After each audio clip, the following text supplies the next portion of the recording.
Dito sa Pilipinas, hindi pa masyadong kilala ang palliative care kaya siguro magandang mag-shed tayo ng light tungkol dito.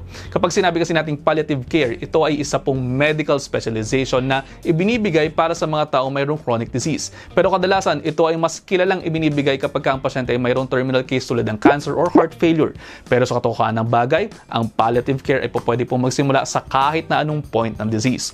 Focus ito sa pagbibigay ng relief sa mga sintomas at pati na rin sa stress ng pagkakasakit. Basically, ang goal nito ay mag-improve ng quality of life ng pasyente at ng kanyang pamilya. Kumbaga, extra layer of support ang palliative care.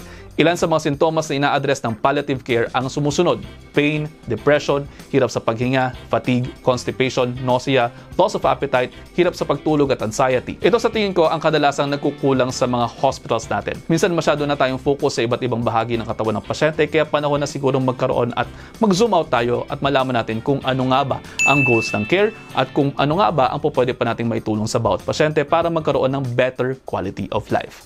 At yun, mag-iisang minuto na to. I hope you're all 1 minute wiser. Pakipusuan kung may natutunan. See you next time.